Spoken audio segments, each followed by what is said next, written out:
अगर 90 बार किसी के नेतृत्व में चुनाव हारने का रिकॉर्ड है तो श्रीमान राहुल गांधी जी के नेतृत्व में हारे हैं। और पार्टी के अंदर भी राहुल गांधी जी के नेतृत्व पर सवाल खड़े होते हैं।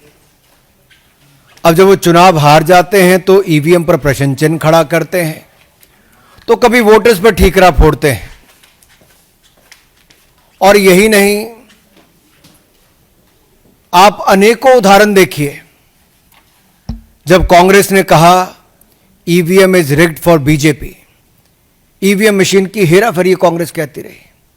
फिर उन्होंने कहा ईवीएम बैन करो, बैलेट पेपर को वापस लाओ। फिर अगला चुनाव हारे कहा ईवीएम्स को रिमोटली हैक्ड किया जा सकता है। फिर कह दिया वीवीपैट 100% चेक सुनिश्चित करो। हर हार के बाद कांग्रेस ने नया बहाना ढूंढने का काम किया।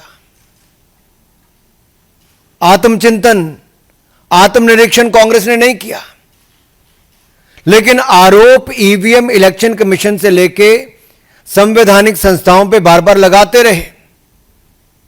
और अब बिहार चुनाव हारता देखकर कांग्रेस पहले ही विपक्षी दलों के साथ मिलकर झूठे आरोप लगाने में लगी है। कल कुछ कांग्रेस के लोग कह रहे थे राहुल गांधी जी और विपक्ष के नेताओं ने बवंडर खड़ा किया। अरे भाई, बवंडर नहीं बलंडर है, और मैं बताने वाला हूं कैसे। जितने आरोप आज तक लगाए, मैं राहुल जी को यही कहूंगा, धूल चेहरे पर थी पर आप आईना साफ करते रहे। और एक एक करके इनको बताना जरूरी इसलिए भी है कि 1952 से अगर हम शुरुआत करें तो चोर चोर मुसेरे भाई मिलकर वोट की चोरी की दुकान चलाई। यानी कि कांग्रेस सीपीआई ने मिलकर संविधान निर्माता, एक संत जैसे नेता डॉक्टर भीमराव अंबेडकर जी को चुनाव हरवाया। और चुनावी भ्रष्टाचार की नींव कांग्रेस ने पहले चुनाव से 1952 में ही रख दी थी। डॉक्टर बाबा साहब अंबेडकर को हराने का काम किया, कांग्रेस सीपीआई ने मिलकर किया। और आप रिकॉर्ड चेक करिए, 74,333 वोट खारिज किए गए, जबकि डॉक्टर भीमराव अंबेडकर जी मात्र 14,561 वोट से हारे थे। कांग्रेस ने तो संविधान निर्माता एक दलित नेता को पहले चुनाव में निपटाने का काम कर दिया। और 21 अप्रैल 1952 को डॉक्टर अंबेडकर ने 18 पेज की याचिका दायर की। आप कल्पना कीजिए, जिन्होंने संविधान बनाया था, एक कांग्रेस और एक परिवार ने उसी संविधान निर्माता को चुनावों में धांधली करके हरा दिया। यह चुनावी भ्रष्टाचार का पहला उदाहरण। आगे बहुत सारे उदाहरण हैं। मैं चाहूंगा कि एक स्लाइड शो करके आपको, अगर इससे प्रेजेंटेशन देके अगर आप अनुमति देंगे तो मैं आपको बताना चाहूंगा।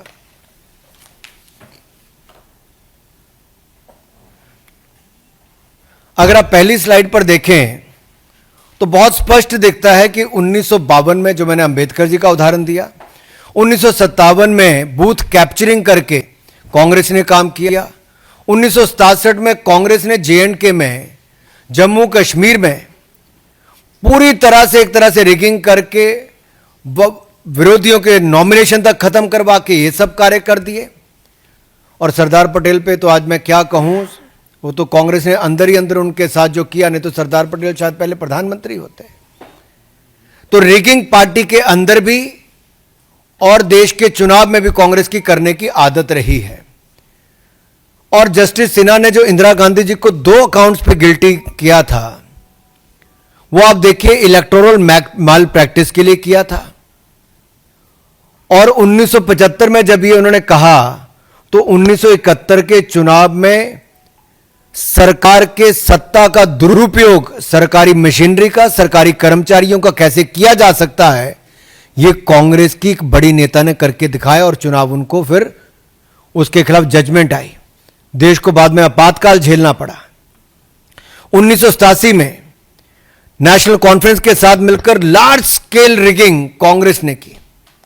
और राइट साइड पे देखिए, कीर्ति जाट जी ने कहा कि पोलिंग बूथ लूटने का काम उनके और उनके पिताजी के लिए और कांग्रेस के नेताओं के लिए उस समय की कांग्रेस ने किया था। ये एक नहीं, ऐसे अनेक उदाहरण हैं। और इस परिवार और पार्टी का शुरू से शुरुआत ये रहा है कि चुनाव हारते हो तो वोटर पे ठीकरा फोड़ दो, या इलेक्शन कमीशन पे ठीकरा फोड़ दो, या इलेक्शन कमीशन के नियमों पर, कार्यप्रणाली पर प्रश्न चिन्ह खड़ा कर दो। इंदिरा गांधी जी ने तो यहां तक कह दिया कि मतदाता मूर्खों का टोला है। Indira Gandhi said voters a bunch of fools. और इस 77 का चुनाव हारने के बाद कहा। 1999 में जब राजीव गांधी जी हारे तो उन्होंने बैलेट पेपर पर ठीकरा फोड़ दिया।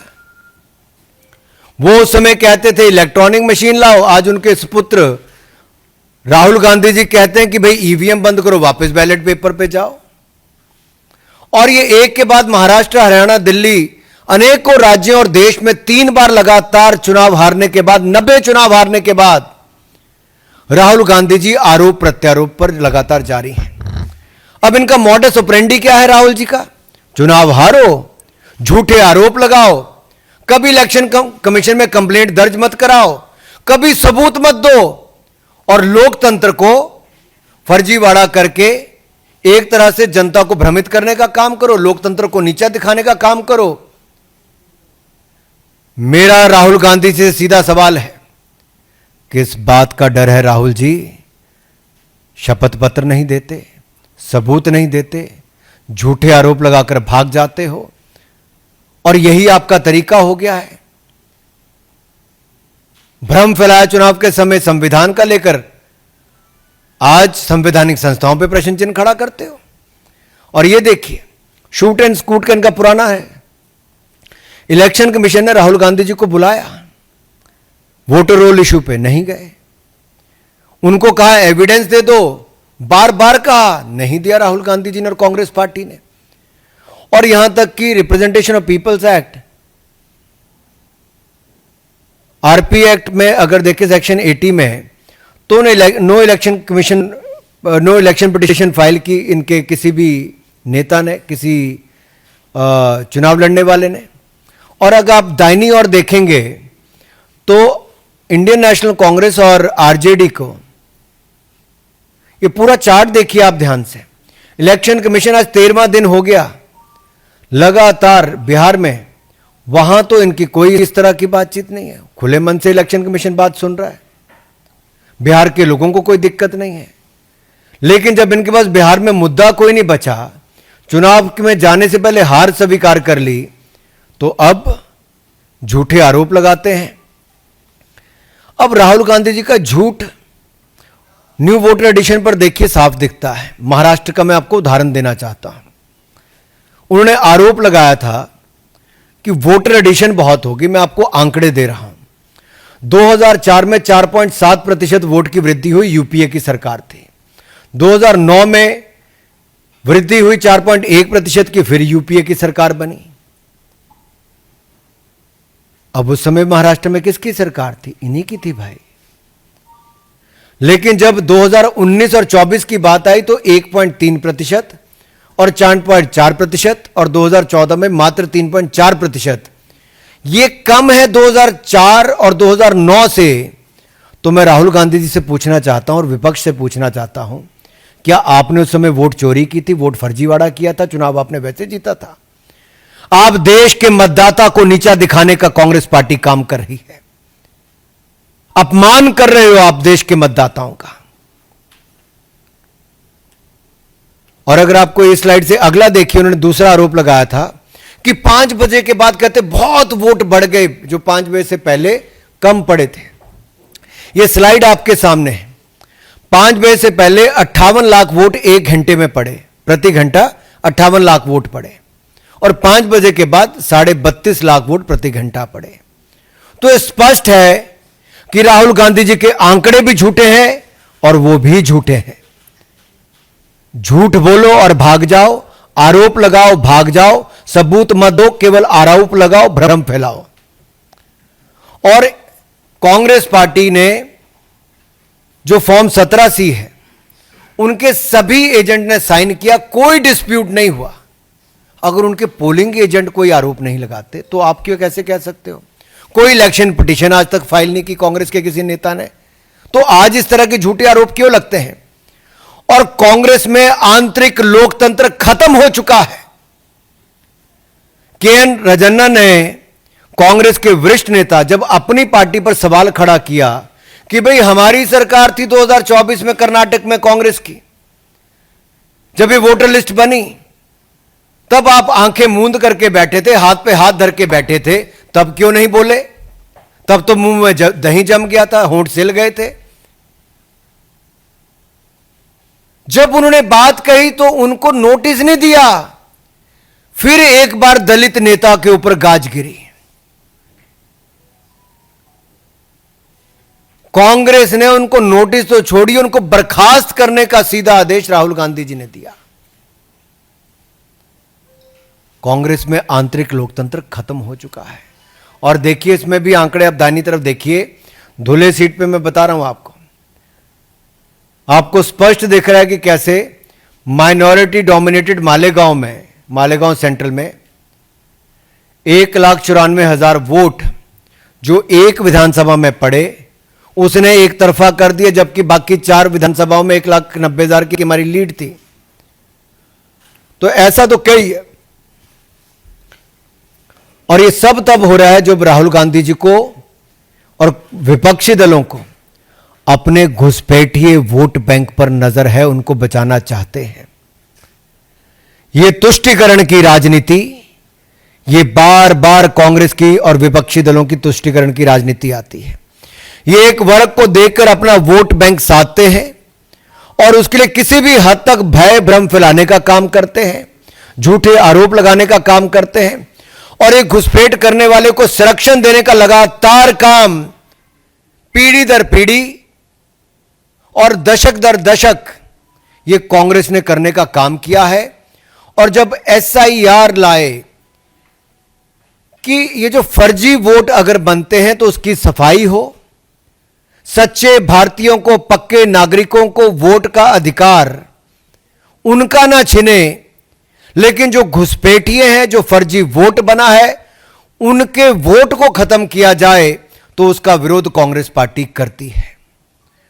आखिरकार हिंदुस्तान के लोगों के वोट को नीचा क्यों दिखाना चाहती है कांग्रेस और विपक्षी दल? ये घुसपैठियों के वोट बैंक पर राजनीति क्यों करना चाहते हैं विपक्षी दल? क्या हिंदुस्तान के मतदाताओं ने बार बार कांग्रेस को नकारा तो अब केवल अपने घुसपैठिए वोट बैंक तक ही सीमित होना चाहती है कांग्रेस? और ये टाइम्स ऑफ इंडिया की, इकोनॉमिक टाइम्स की हेडलाइंस मैंने आपको दिखाई है। अगर आप अगले में देखेंगे, मैं तो आपको 5 पैटर्न बता रहा हूं कैसे घुसपैठिए वोट बैंक पर, जो डुप्लीकेट वोट हैं, फेक एड्रेस हैं, फेक रिलेटिव हैं, मैनिपुलेटेड एज कहें या गलत एज छप गया, और मास वोटर एडिशन जो है, मैं उस पर आपको एक उदाहरण देता हूं। डुप्लीकेट वोट का देखिए आप, रायबरेली नाम तो सुना होगा आपने, राहुल जी ने भी सुना होगा। रायबरेली में मोहम्मद कैफ खान, बूथ नंबर 83, 151, 218, सब जगह इनका नाम है, नाम सेम है, बस बाप का नाम भी सेम है, लेकिन वोट 3 पोलिंग बूथों पे बना हुआ है, 83, 151, 218 में। अगला देखिए fake address, 47 voter ID Diamond Harbour में। अभिषेक बनर्जी जी, डायमंड हार्बर में 47 वोटर आईडी हाउस नंबर 189 के पोलिंग बूथ 131 पर रजिस्टर हुए हैं। ये रायबरेली में हुए हैं जो 47 वोटर आईडी, और डायमंड हार्बर में मल्टीपल रिलीजन के एक ही घर नंबर 0011 पे, बूथ नंबर 103 पे, फाल्टा असेंबली में, डायमंड हार्बर जो लोकसभा है वहां पे रजिस्टर हुए। और नाम भी अगर आप पढ़ेंगे तो अगर रायबरेली के पढ़ूं तो मोहम्मद इस्लाम है, मोहम्मद इरफान है, मोहम्मद कासिम है, फिर साफिया मोहम्मद कासिम है, फकरून निहा है, मोहम्मद कबीर हैं, श्रीमती फरीदा बानो है, शकील अंसारी हैं, मोहम्मद अयूब हैं, सबनम है। ये सारे नाम रायबरेली के हैं। राहुल जी को कभी ये नाम नहीं दिखे, सोनिया जी को कभी ये नाम नहीं दिखे कि 47 वोटर आईडी एक ही घर पे कैसे आए। राहुल जी, आप तो कई सालों से वहां पे वोट मांग रहे हो।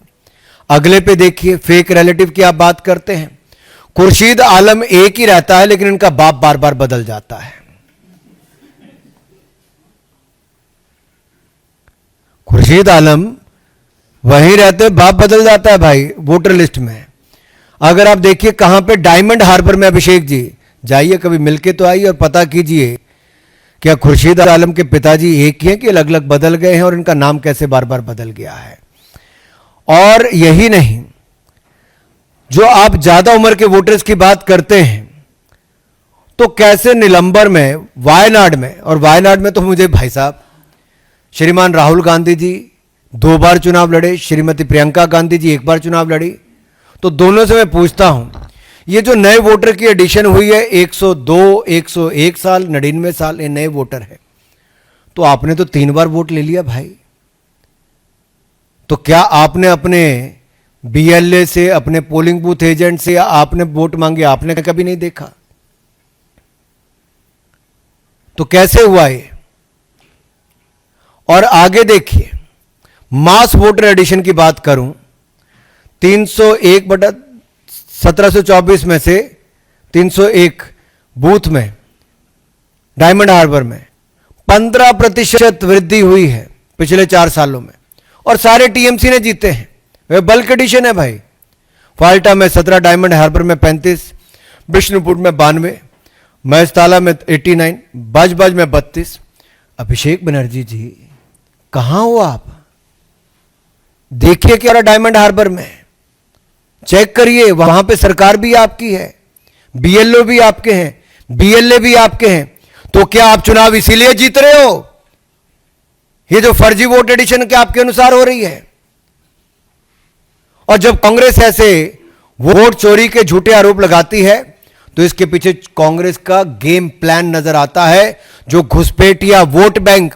एकमात्र कांग्रेस का इसके पीछे एजेंडा है, घुसपैठिया वोट बैंक को बचाना कैसे है, एक वर्ग के वोट बैंक के लिए कैसे लड़ाई लड़नी है, राष्ट्र की सुरक्षा के साथ कैसे खिलवाड़ करना है, और सच्चे पक्के भारतीयों के वोट को नीचा कैसे दिखानी। ये राहुल गांधी जी और विपक्ष का आज का एजेंडा है। और मैं आपको आगे ये 6 चेहरे आप देख लीजिए, इनके लोकसभा के नाम देख लीजिए। वायनाड, रायबरेली, डायमंड हार्बर, कन्नौज, मैनपुरी, कोलाथुर विधानसभा, 5 लोकसभा 1 विधानसभा। अब इनमें देखिए किया क्या है।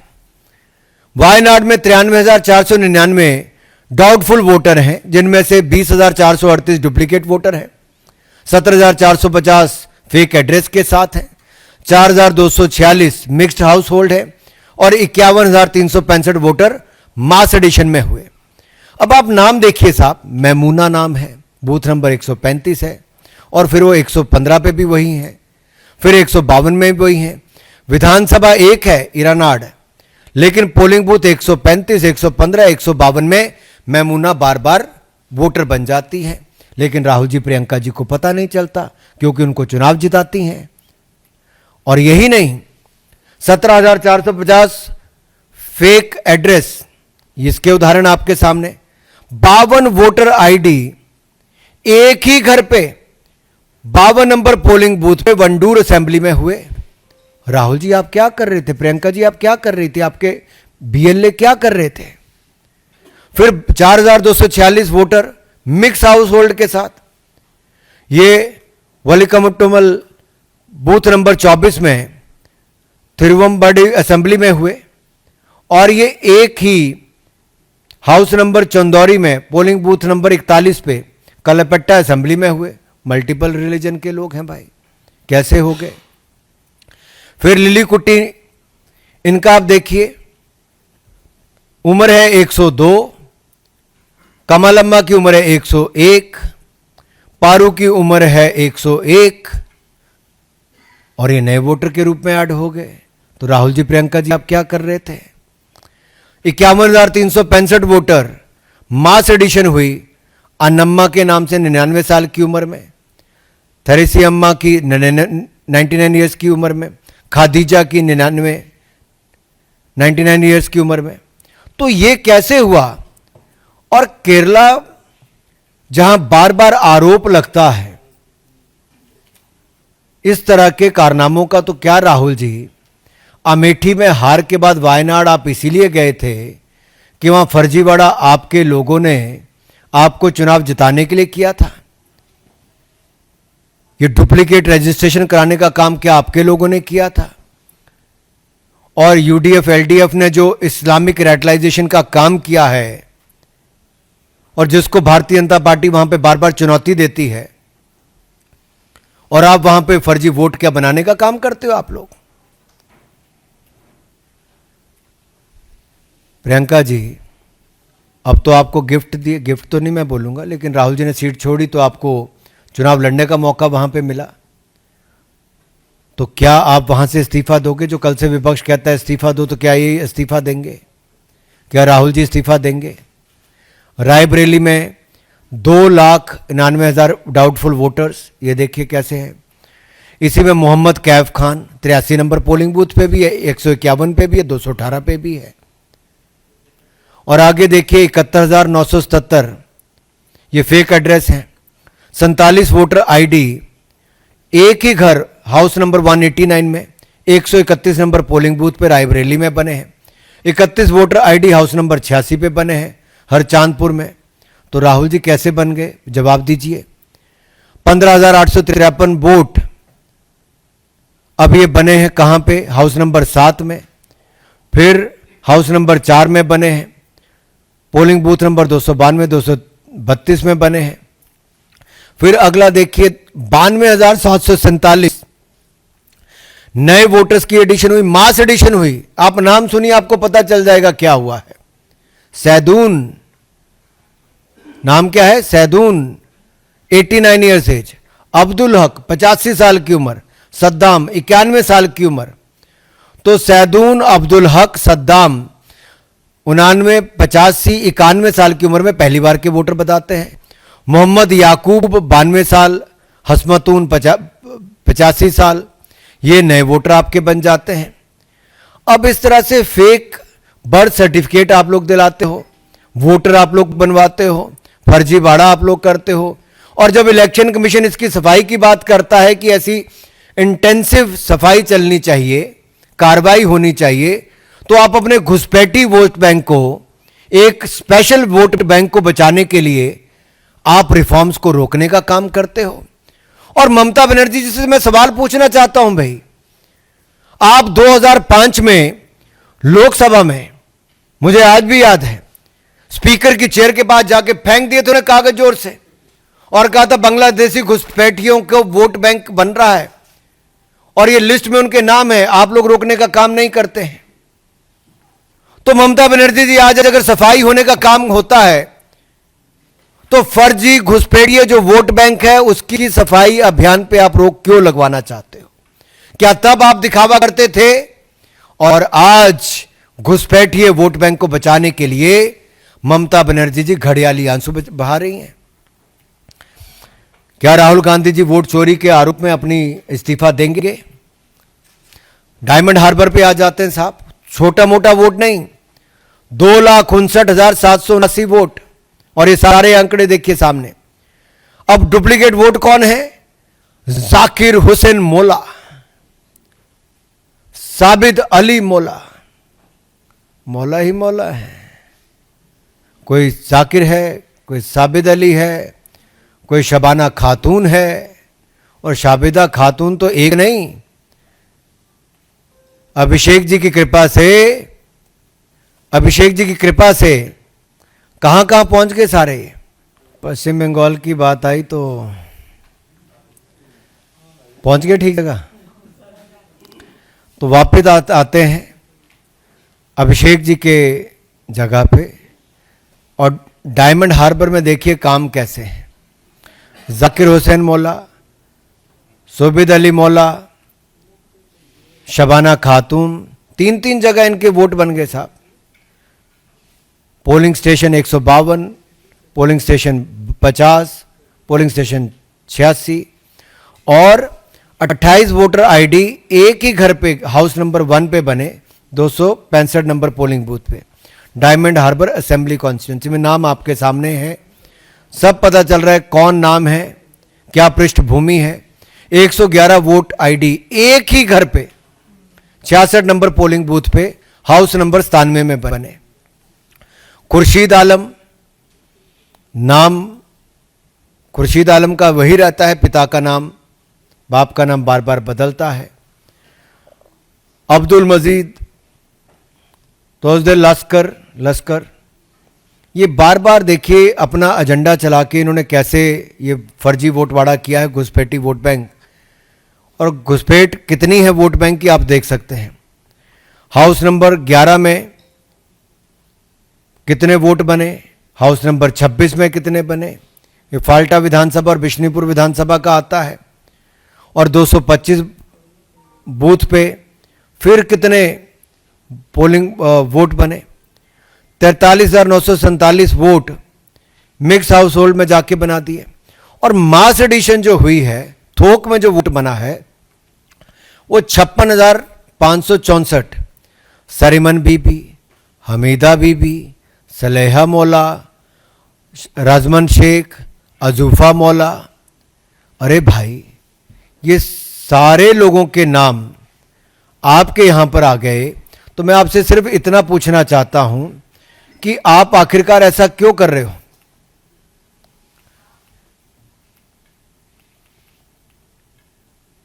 क्या अभिषेक जी ये घुसपैठी वोट बैंक के बारे में जवाब देंगे? क्या वो अपना इस्तीफा देंगे, डायमंड हार्बर से इस्तीफा देंगे? मेरा सवाल केवल उनसे इतना ही है। अब अगर मैं बात करूं अखिलेश जी की, तो अखिलेश जी के भी यहां पर काफी 2,91,798 डाउटफुल वोटर हैं। कितने? अखिलेश जी के यहां पे 2,91,798 डाउटफुल वोटर हैं। और अखिलेश जी चुनाव कितने वोट से जीते? 1,70,922 वोटों से। अब साहब इसमें देखिए बड़ी मजेदार बात है कि अकील का वोट यहां पे नजर आपको आ रहा है, राजू पिता का नाम मुल्ला, उनका वोट नजर आता है। और ये एक नहीं 2-2 जगह नजर आता है। एक जगह अकील पिता का नाम खलील, आयु भी सेम रखते हैं, लेकिन वोट बार बार बनता है, डुप्लीकेट होकर बनता है। इसी तरह से फेक एड्रेस के साथ 1,53,919 वोट बनते हैं, जिनमें से एक उदाहरण मैं आपको दे रहा हूं कि 79 वोट एक ही आईडी पे 79 वोटर आईडी बनती है हाउस नंबर 244 पे, 185 नंबर पोलिंग बूथ पे कन्नौज में। और कन्नौज आप जानते हैं किसके इलाका है। दूसरा आप देखिए हाउस नंबर 187 में पोलिंग बूथ नंबर 150 पे कितने ही वोट बन गए। और उससे अगले देखिए चबरामऊ में हाउस नंबर 7 में 484 नंबर बूथ पे कितने पोलिंग बूथ बन गए। सब फर्जीवाड़ा ऐसे किया है। फिर मास एडिशन जो हुई उसमें आपको नाम सुन के और एडिशन सुन के अपने आप पता चल जाएगा।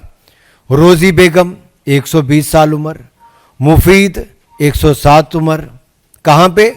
रसूलाबाद में, कन्नौज में। अब कल एक टी शर्ट पहन के तो आए थे, क्या इनकी टी शर्ट भी पहन के आएंगे ये लोग? क्या अखिलेश जी भी वोट चोरी के जुर्म में है, इस्तीफा देंगे? डिंपल जी की भी कहानी इसी तरह की है। 2,55,900 ज्यादा डाउटफुल वोटर हैं, जिनमें से 2,21,639 वोट से वो जीती है। तो क्या इनको भी इस्तीफा देना है? इनके भी वोटर देखिए मास एडिशन में नाम क्या है?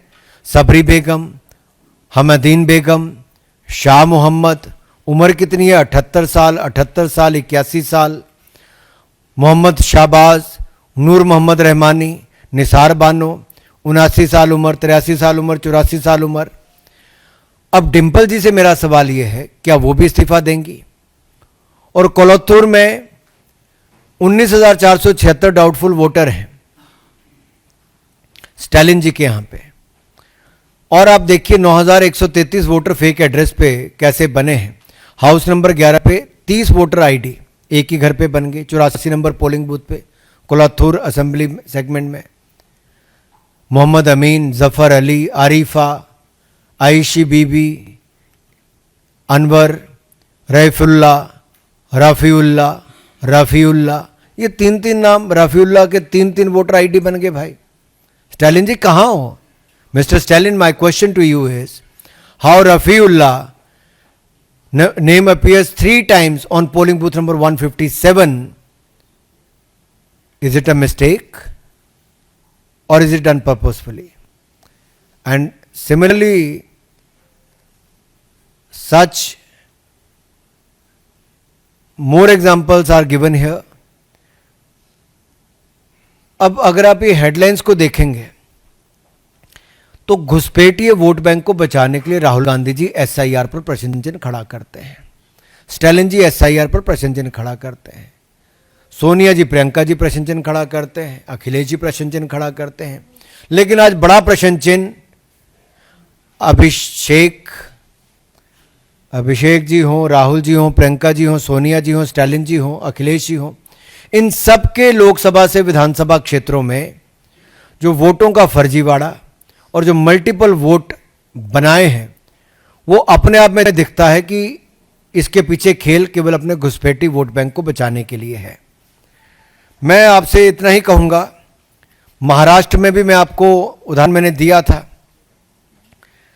महाराष्ट्र में यूपीए के टाइम पे वोट ज़्यादा ऐड हुआ, हमारे टाइम पे कम हुआ। भांडाफोड़ जब कांग्रेस के अपने ही मंत्री ने किया तो उस दलित नेता को रंजना को इस्तीफा देने के लिए मजबूर कर दिया। फेक रिलेटिव्स का खेल अभिषेक जी के लोकसभा क्षेत्र में साफ देखने को मिला। अब तो यही लगता है विपक्ष के इस शोर को देख के कि चोर मचाए शोर। और मैं एक बात जरूर कहूंगा, वायनाड से लेकर रायबरेली से लेकर डायमंड हार्बर हो या अखिलेश जी का लोकसभा क्षेत्र हो, हर जगह ये सवाल खड़ा होता है कि इन्होंने फर्जी वोट क्यों बनने दिए, आखिरकार इन्होंने ये काम क्यों किए, क्या ये वोट की चोरी और घुसपैठियों को जो संरक्षण है इसको देखते हुए अपना इस्तीफा देंगे? तो मेरा उनसे सवाल है, अखिलेश जी, राहुल जी, प्रियंका जी, ये कब इस्तीफा देंगे? और प्रोपेगेंडा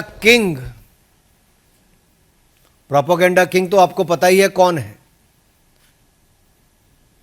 जो हर बार भय और भ्रम फैलाने का काम करते हैं। और प्रोपेगेंडा किंग के लिए कोई नई बात नहीं है। चुनाव से पहले वो संविधान के बारे में भ्रम फैलाते हैं, झूठ फैलाते हैं, लोगों में प्रोपेगेंडा फैलाते हैं, और चुनाव हार जाने के बाद फिर खिसक जाते हैं, विदेश यात्रा पर चले जाते हैं। और मैं राहुल जी से कहूंगा, प्रोपेगेंडा फैलाने की बजाय अपना एजेंडा बिहार चुनाव के लिए कोई तय करें, आत्म निरीक्षण करें, आत्मचिंतन करें।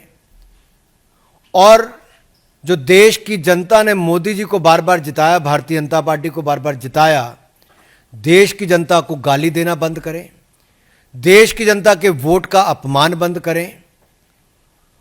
और ये जो आपका एजेंडा भारत के लोकतंत्र को कमजोर करने का है, भारत की संवैधानिक संस्थाओं पर प्रश्न चिन्ह खड़ा करने का है, भारत की संविधान संस्थाओं को खत्म करने का आपकी एक शुरुआत जो आपका एजेंडा चल रहा है, आप इस एजेंडा और प्रोपेगेंडा को खत्म कीजिए। आप कोई बवंडर नहीं मचा पाएंगे, आप बलंडर